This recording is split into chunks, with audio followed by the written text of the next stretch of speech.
खामोश वाकयात में नए आने वाले दोस्तों से गुजारिश है कि चैनल को ज़रूर सब्सक्राइब कर दें और बेल आइकन पर ज़रूर क्लिक करें ताकि हर नई आने वाली वीडियो का नोटिफिकेशन आपको बर वक्त मिल सके। तो चलते हैं आज के एपिसोड की जानिब।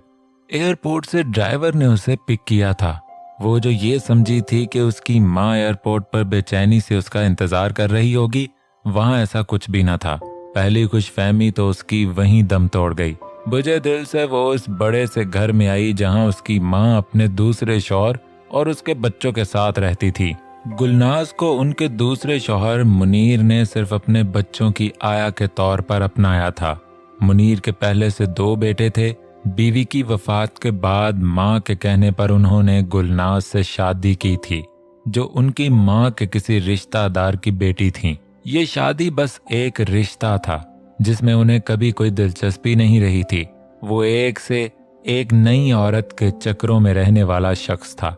नित नए अफेयर। गुलनाज उनके लिए बस घर और उनके बच्चों की देखभाल करने की हैसियत रखती थी।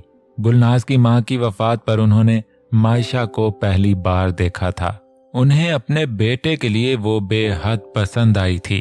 गुलनाज को उन्होंने यही कहकर मायशा को बुलाने का कहा था कि वो उसकी शादी अपने बेटे से करना चाहते हैं, जो ग्रेजुएशन में था। माँ की वफात और बाप की बेरा रवि की वजह से वो बेहद खामोश, तबाह और खुद में रहने वाला हो गया था। दुनिया से कट कर रहता था। उन्होंने यही सोचा कि उसकी शादी कर दी जाए, शायद फिर वो बेहतर हो जाए। गुलनाज से भी उसका ताल्लुक बहुत सिरसरी था। जुनेद के लिए उन्हें वो भोली भाली छोटी सी लड़की बेहतर लगी, मगर गुलनाज ने मायशा को यहाँ बुलवाते वक्त ये बात रिमशा को हरगिज नहीं बताई। वो जानती थी वो कभी उसे आने नहीं देगी। गुलनाज को ऐसा लगा शायद मायशा के आने से उनका भी मुकाम इस घर में मजबूत हो जाए, वरना मायशा से उन्हें कोई खास लगाव न था। वो आजाद रहने वाली औरत थी। उन्हें बच्चे कोई खास पसंद न थे, ना ही उन्होंने मुनीर के बच्चों को अपने साथ लगाने की कोशिश की थी। उनके लिए यही बहुत था कि वो मगरिब की आजाद फिजाओं में अपनी मर्जी की जिंदगी जीती थीं, मगर मुनीर की खुद से बेगानगी उन्हें खौलाती थी। वो यही समझी कि शायद इसी बहाने उन्हें अपने शौहर की तवज्जो मिल जाए। इसी खुदगर्जी की वजह से उन्होंने मायशा को बुलवा लिया। कैसी हो? जैसे ही वो गाड़ी से उतरी, गुलनाज लान से निकलकर उसकी जानिब बढ़ी। मायशा उनकी इतनी मेहरबानी पर भी सब बुलाकर उनके गले लगी, मगर जिस जोश से वो माँ की जानिब बढ़ी, उनकी जानिब से वो जोश मफकूद था। मगर अपने जज्बात में वो उनका सर्द अंदाज महसूस न कर सकी। आप कैसी हैं मम्मी? आंखों में नमी लिए वो उनसे अलग हुई। उन्होंने मसनूई मुस्कुराहट चेहरे पर सजाई, जैसी किसी मेहमान के लिए हो। मैं भी ठीक। कोई मसला तो नहीं हुआ जहाज में? सफर ठीक गुजरा? ड्राइवर को सूट केसेस अंदर रखने का इशारा करते वो उसे लिए अंदर की जानिब बढ़ी। इस कदर खूबसूरत बड़ा सा घर देखकर मायशा बेहद एक्साइटेड हुई। उसने बॉलीवुड की फिल्मों में बाहर के ऐसे ही घर देखे थे और आज वो वैसे ही एक शानदार घर में मौजूद थी। घर में दाखिल होते ही शू रैक रखा था। उसने देखा कि गुलनाज ने अंदर दाखिल होते ही जूते बदले, कोट उल्टे हाथ बने स्टोर रूम में लटकाया और अब वो टखनों तक आती लॉन्ग स्कर्ट में अपने बरहन्ना कंधों को जाली के शार्ट शिरग में ढके उसकी जानिब मुड़ी। मायशा ने घबरा कर नजरें झुकाईं। तुम ये शूज यहाँ रखकर ये स्लीपर्स पहन लो, उसे धीरे से कहती वो राहदारी की जानिब मुड़ी। उसने भी फौरन उनकी तकलीद की। शूज उतारकर इन स्लीपर्स की जानिब बढ़ी, जिसके मुतालिक उन्होंने हुक्म दिया था। अपना लॉन्ग कोट उतारकर उसी स्टोर रूम में रखा। शाल को अपने गिर्द अच्छे से लपेटकर वो आहिस्ता रवि से अंदर की जानिब बढ़ी। कॉरिडोर के खत्म होते ही बड़ा सा सिटिंग रूम था, जिसके दाएं जानिब एलईडी नस्ब थी। उसके नीचे खूबसूरत सा लकड़ी का बुक रैक था, जहां बहुत से मैगजीन और बुक्स रखी थीं। इसी दीवार के बाईं जानिब जदीद तर्ज की अंगीठी बनी थी, जिसमें मसनूई कोयले जल रहे थे। मायशा को उसे देखकर समझ में आया कि घर इतना गर्म कैसे है। वैसे भी वहां इंडोर हीटिंग मौजूद थी। अंगीठी के सामने एल की शक्ल में 11 सीटर सोफा रखा था। बीच में रग और उस पर सेंटर टेबल मौजूद थी। सिटिंग रूम के साथ ही दाएं जानिब ओपन बड़ा सा किचन मौजूद था, जहां कोई जर्मन खातून काम कर रही थी। मायशा को देखते ही उन्होंने खैर मकदमी मुस्कुराहट से उसका इस्तकबाल किया। किचन में भी दरमियान में डाइनिंग टेबल मौजूद थी, जहां कोई बैठा बड़े इन्हमाक से नाश्ता करने में मसरूफ था। मायशा को बस एक नज़र उठाकर उसने देखा था और फिर से अपने सामने मौजूद नाश्ते की जानिब मसरूफ हो गया। बैठो मायशा। गुलनाज एक कमरे से निकलते उसे खड़ा देखकर बोली।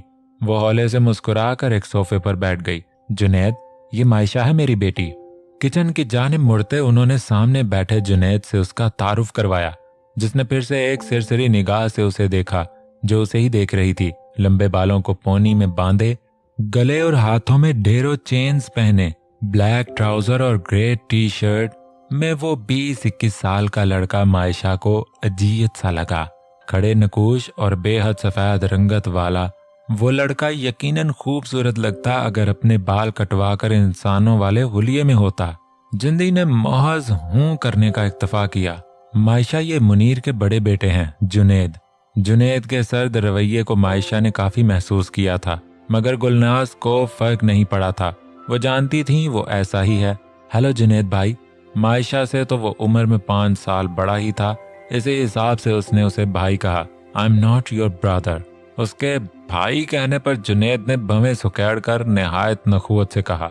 गुस्से से वहां से उठकर धप धप करता लाउंज में मौजूद गोल सीढ़ियों से ऊपर की जानिब बढ़ गया। वो हैरत से उसे आग बगोला होते देखती रह गई। तुम्हें क्या जरूरत थी उसे भाई कहने की? गुलनाज ने खफगी से मायशा को देखा। इतने बड़े हैं वो, पुप्पो तो कहती हैं जो बड़े लड़के हों उन्हें भाई कहते हैं, वो मासूमियत से बोली। गुलनाज उसे महज देख कर रह गई। बेटे, यहाँ पाकिस्तान वाली वैल्यूज नहीं होती। वो उसे रसान से समझाने लगी। छोड़ो, आओ तुम नाश्ता करो। टेबल पर उसके लिए नाश्ता लगाकर उसे बुलाया। आइंदा तुम उसे भाई मत कहना, बल्कि जो भी बड़ी उम्र का मिले उसे सिर्फ नाम से बुलाना। उन्होंने रसानियत से उसे समझाया। मैंने आज अपनी जॉब से छुट्टी की है, कल से मैं इस वक्त जॉब पर हुआ करूंगी और तुम्हारे एडमिशन का भी सब काम करवा लिया है। नेक्स्ट वीक से तुम स्कूल जाओगी। मैं शाम 4 बजे तक आती हूँ, तब तक जुनैद या जवाद घर में हो। तुम किसी से ज्यादा बेतकल्लुफ मत होना। जवाद जुनैद से छोटा है, वो थोड़ा डिफरेंट है। अगर वो तुमसे दोस्ती करे तब उससे बात करना, वरना मत करना। यहाँ लोग पाकिस्तान की तरह नहीं हैं, सब अपने कामों में मसरूफ और थोड़े अपनी दुनिया में रहने वाले हैं। तुम भी बस अपने काम से काम रखना। वो उसे ऐसे ये सब बता रही थीं जैसे किसी भी मेहमान को जरूरी बातें बताई जाती हैं। वो उसे कहीं से माँ नहीं लग रही थीं, जिनकी चाह में वो आई थी। उसे पुप्पो का अंदाज याद आया, वो कैसे मोहब्बत से उसे परेशानी से निकालती थी।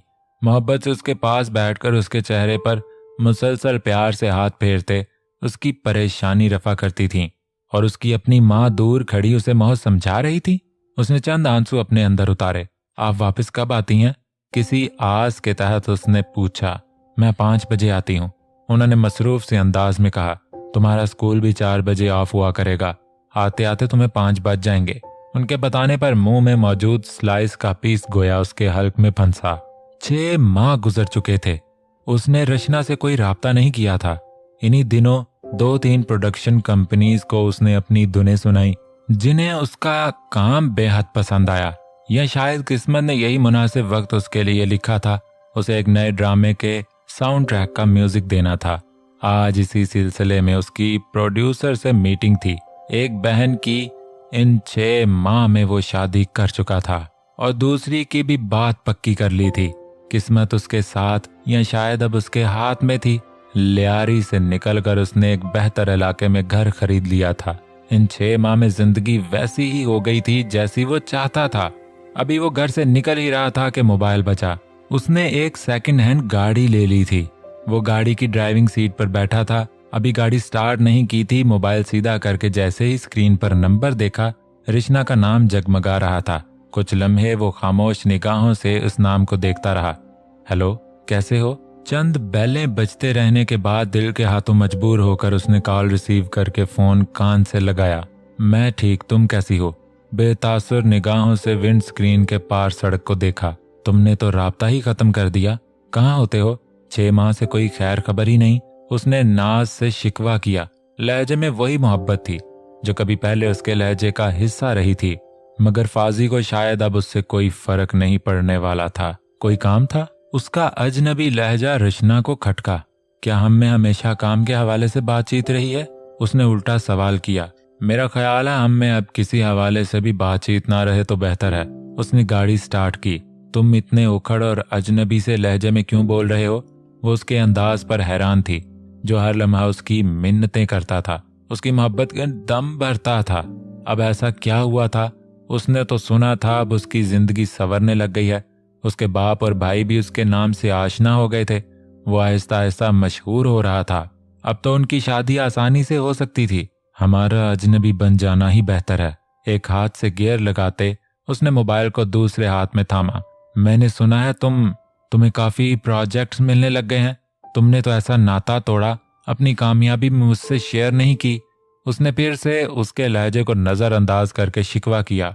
खुशियां उनसे शेयर की जाती हैं जो गम में भी भरपूर साथ दें, मगर तुम्हारा और मेरा साथ सिर्फ खुशियों का था, इसीलिए आज मैं फिर से तुम्हें याद आ गया। उसने गोया उसे आईना दिखाया।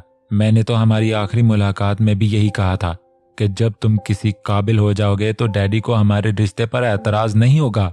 आज तुम्हारे हालात बेहतर हो गए हैं। मैं डैडी से अब आसानी से उसने जिस मकसद के लिए फोन किया था अब वो उसी पर आ चुकी थी। मेरी रोजी अभी भी मेरे जुनून की मरहून मिन्नत है। क्या तुम्हारे वालिद को एक धुने बनाने वाला दामाद की हैसियत से कबूल होगा? मेरे पास आज भी कोई ढंग की जॉब नहीं। क्या वो इतने बड़े मिल ऑनर मेरे इस प्रोफेशन पर शर्मिंदा नहीं होंगे? क्या तुम इन्हें ये कहकर कायल कर लोगी कि तुम एक ऐसे शख्स से शादी करना चाहती हो जिसका काम सिर्फ धुने बनाना और बेचना है? क्या तुम्हें मुझे उनके सामने मुतारफ करवाते शर्मिंदगी नहीं होगी? दिल को एक जानिब रखकर सिर्फ अपनी जिंदगी के बारे में सोचो और वो फैसला करो जो तुम्हारे खानदान के शायान शान हो। मोहब्बत मिलना जरूरी नहीं होती, और जिसे तुम मोहब्बत कह रही हो वो मोहब्बत नहीं थी, वक्ती एहसास था। मैं नहीं चाहता इस वक्ती एहसास के लिए तुम अपनी जिंदगी खराब करो। तुम मुझ जैसे के साथ नहीं चल सकोगी। अपनी जिंदगी के लिए बेहतर फैसला करो, और तुम्हारा जो कजन अमेरिका से आया है बेहतर है कि उसी से शादी करो, क्योंकि जब तुम उसका और मेरा मवाजना करोगी तब मैं हर तरह उससे कम पड़ूंगा। अपनी जिंदगी को पछतावा मत बनाओ। मुझे तुम्हारी खुशी अजीज है। अपना ख्याल रखना। बड़े स्वभाव से उसने अपनी हकीकत और उनके दरमियान मौजूद रिश्ते की हकीकत उसके सामने पूरी तरह खोल कर रखती थी। जिंदगी ने और मोहब्बत ने उसे हकीकत पसंद बना दिया था, और कभी कभी ठोकरें लगना जरूरी होता है। असल जिंदगी का सबक इन्हीं ठोकरों में पिन्हा होता है। इस ठोकर के बाद इंसान को खुद को आगे के नाहमवार रास्ते पर बच बच कर चलना आ जाता है, फिर आने वालों के लिए अगले रास्ते आसान कर देता है। जिंदगी आसान नहीं होती, आसानी ढूंढना आ जाता है। दरवाजे के बाहर उस लम्हे 144 नंबर जगमगा रहा था। बेस्ट ऑफ लक, जेम ने उसे अंदर जाने से पहले खुद से भींच कर कहा। वो उसे बहुत अजीज थी। इतनी तकलीफों से गुजर कर भी वो किस कदर मजबूत थी, और वो भी फकत 23 साल की उम्र में उसने क्या क्या न सह लिया था। वो झिझकते हुए जजेस के सामने खड़ी थी। अपना तारुफ करवाया। फरजाद ने उचटती निगाह से उसका जायजा लिया। इस माहौल में मुसलमान लड़कियां भी अमरीकी तर्ज ओढ़ लेती थीं। वो भी वैसी ही नाम नेहाद मुसलमान लग रही थी। पोनी में जकड़े बाल लंबे थे। आगे के बालों को फ्लक्स की सूरत काट कर माथे पर बिखराया हुआ था। दाईं आंख इन बालों में तकरीबन ढकी हुई थी। ब्लैक लेदर की जैकेट और वैसा ही चुस्त शॉर्ट स्कर्ट पहन रखा था। हाथों में बेतहाशा बैंड्स थे। टांगों पर काली रंग की स्टॉकिंग्स पहन रखी थी। लॉन्ग ब्लैक बूट, काली नेल पॉलिश नाखनों पर मौजूद थी। डार्क मैरून लिपस्टिक और आंखों पर स्मोकी मेकअप किए वो वहां की कोई हिप हॉप गर्ल लग रही थी। आप किसको गाना पसंद करेंगी? जानीता ने मुस्कुराते पूछा। वो इन तीनों को थोड़ी नर्वस लगी। मैं रेशमा मैडम को गाना चाहूंगी। उसकी बात पर फरजाद ने चौंक कर उसकी जानिब देखा। उनका कौन सा गाना? अब के उसने सवाल किया। हुलिये से वो कहीं से नहीं लग रही थी कि उसे रेशमा मैडम का मालूम भी होगा। लंबी जुदाई। उसके जवाब पर फरजाद ने होले से भवें उचकाकर हैरत का इजहार किया। शुरू करें? उसने इशारे से उसे गाने का आगाज करने के लिए एक कान हाथ पर रखे आंखें बंद किए उसने गाने के लिए लब खोले। बिछड़े अभी हम बस कल परसों, जीऊंगी मैं कैसे इस हाल में बरसों। मौत ना आई तेरी याद क्यों आई, हाय लंबी जुदाई 4 दिन आदा प्यारे और रब्बा बड़ी लंबी जुदाई, होंठों पे आई मेरी जान दुहाई, लंबी जुदाई। एक तो सजन मेरे पास नहीं रे, दूजे मिलन दी कोई आस नहीं रे, इस पे ये सावन आया आग लगाई, हाय लंबी जुदाई। वो तीनों मबहूत उसकी आवाज सुन रहे थे। उन्हें ख्याल ही नहीं गुजरा कि उन्होंने चंद लाइनें सुननी थीं। वो आंखें बंद किए गा रही थी। टूटे जमाने तेरे हाथ न गोड़े, जिनसे दिलों के तूने शीशे तोड़े, हिजर की ऊंची दीवार बनाई, हाय लंबी जुदाई। 4 दिना दा प्यारे और रब्बा बड़ी लंबी जुदाई। उसने आंखें खोलकर गाना खत्म किया। वाओ! सबसे पहले जैक की जानिब से आवाज आई। क्या कमाल आवाज है भाई, मुझे तो गूज बम्स हुए हैं। देखें फरजाद। जानीता ने भी चौंक कर अपना बाजू फरजाद की जानिब किया। सुपर्ब, कहाँ से सीखा है आपने? फरजाद ने भी उसकी तारीफ करते सवाल किया। कहीं से नहीं सर, बस ऐसे ही शौक है। उसने कंधे उचकाकर माथे पर आए बालों को हल्के से झटके से पीछे किया। आई कांट बिलीव कि आपने कहीं से नहीं सीखा। इतनी पुख्ता आवाज, इतने पुख्ता सुर। जानीता को बिल्कुल भी उसकी बात पर यकीन नहीं हुआ। मैं बस कॉपी कर लेती हूँ, उसने कंधे उचकाकर बताया। कमाल करती हैं फिर तो आप। जैक ने उसे फिर से सराहा। मेरा ख्याल है अब हम अपना अपना फैसला बताएं। फरजाद ने मजीद उसकी तारीफ में कुछ न कहा। वो ऐसा ही था, अपने जज्बात पर बहुत जल्द बंद बांधने वाला। मेरी तरफ से तो आप नेक्स्ट राउंड के लिए आ रही हैं। जैक ने फौरन अपना फैसला सुनाया। जानीता ने भी। इधर आए। फरजाद ने कुछ कहने की बजाय उसे अपने डेस्क के करीब बुलाया। वो कुछ झिझक कर उसके पास आई। कांग्रेचुलेशंस, आप नेक्स्ट राउंड के लिए क्वालिफाई कर गई हैं। उसके हाथ में यस का कार्ड थमाते उसने चेहरे पर नर्म तासुर रखते कहा, थैंक यू सर। उसे समझ नहीं आई कैसे इजहार करे। बस बेयकीनी से वो कार्ड थाम कर उन सब से हाथ मिलाकर वो बाहर निकल आई। क्या हुआ? जेम परेशान सूरत लिए खड़ा था। उसने खामोशी से कार्ड उसकी जानिब बढ़ाया, जिस पर तमाम जजेस की जानिब से यस लिखा था और मुबारक भी। वाओ, तुम क्वालिफाई कर गई हो। जेम उसकी निस्बत बेहद पुरजोश हुआ। उसे साथ लगाते खुशी से नारे लगाए, जबकि वो जामत थी बिल्कुल। इतनी तकलीफें सह चुकी थी कि समझ नहीं आई इस खुशी को कैसे सेलिब्रेट करे। थैंक्स जेम। मोहब्बत से अपने साथ लगे जेम के गिर्द बाजू फैलाए।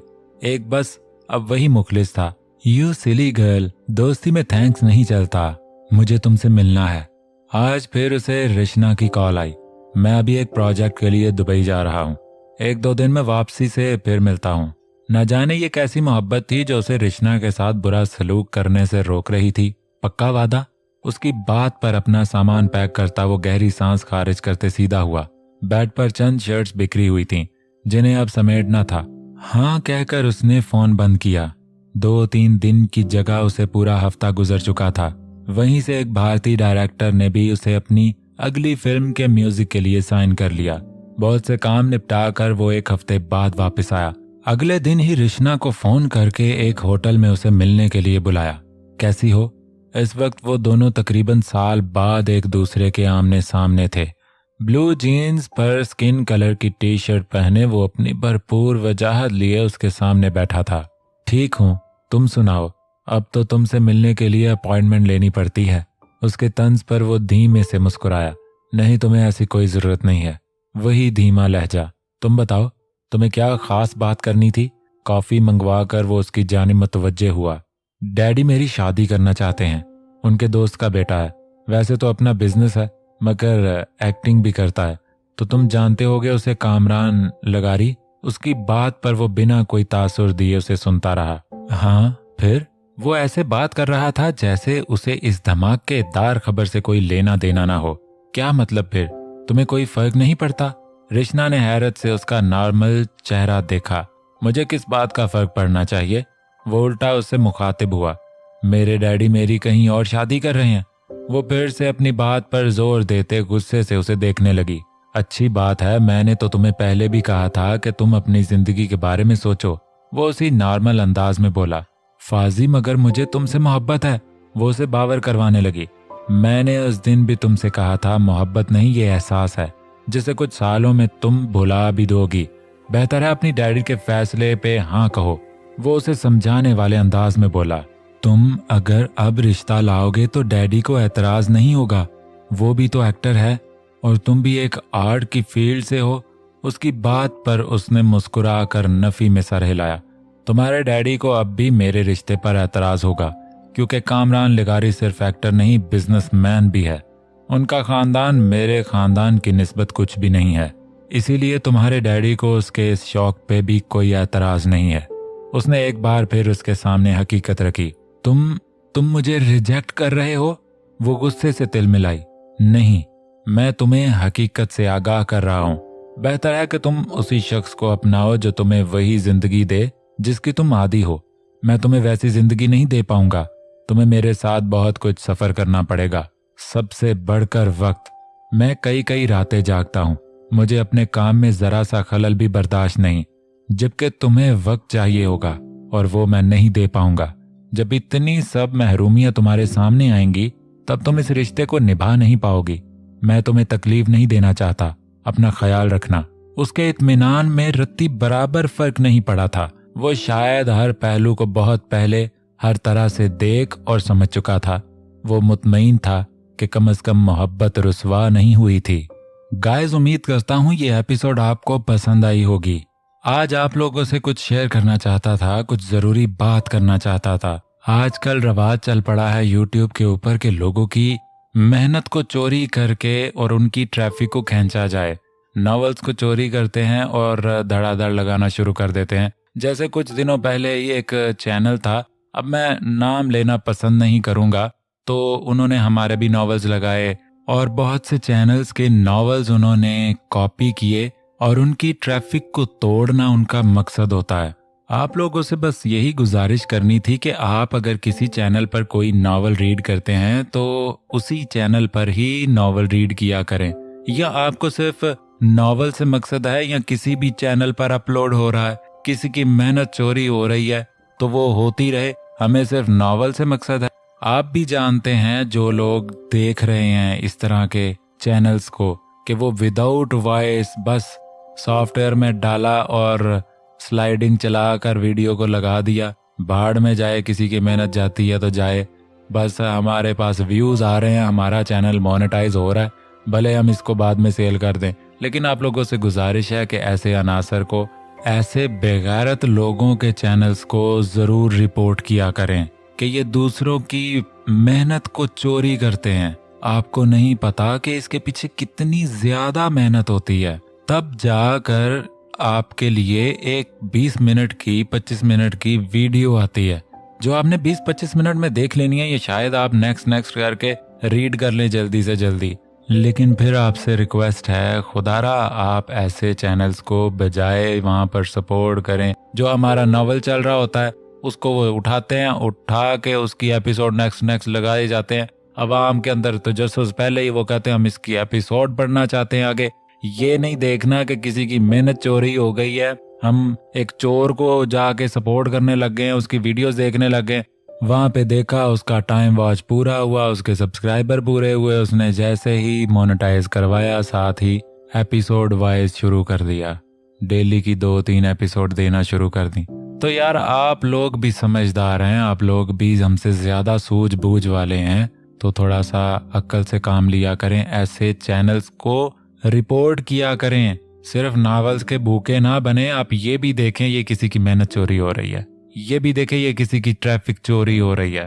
मैं आप लोगों से अच्छे की उम्मीद करता हूं कि आप लोग हमारा जरूर साथ देंगे, जिसकी जो मेहनत है उसे चोरी ना होने दें। सोचिएगा इस बारे में जरूर, खुद को हमारी जगह लाकर सोचिएगा कि अगर आप एक वीडियो पर काम कर रही हैं और वो आपकी वीडियो लीक आउट हो जाए, उसको चोरी कर ले कोई बंदा, तो उसको लगाना शुरू कर दे, तो आपको कितनी तकलीफ होगी इस बारे में, आपकी मेहनत ज़ाया हो जाती है। तो उम्मीद करता हूँ आप लोग ज़रूर इस बात का ख्याल करेंगे। ऐसे चैनल्स पर जाकर ज़रूर कमेंट्स किया करें। वैसे तो इन्होंने फ़िल्टर लगाया होता है, वो कमेंट्स शो नहीं करेंगे, लेकिन आप चैनल को ज़रूर रिपोर्ट करें जो दूसरों के नॉवेल्स को कॉपी करें और दूसरों की ट्रैफिक को तोड़कर अपने चैनल पर लाने की कोशिश करें। अल्लाह ताला हम सबका हामी और नासिर हो। मिलते हैं नेक्स्ट एपिसोड के साथ। अपना ख्याल रखें। मैं हूं सैयद मोहम्मद अली, जिसकी आप आवाज़ सुन रहे हैं। अल्लाह हाफिज़।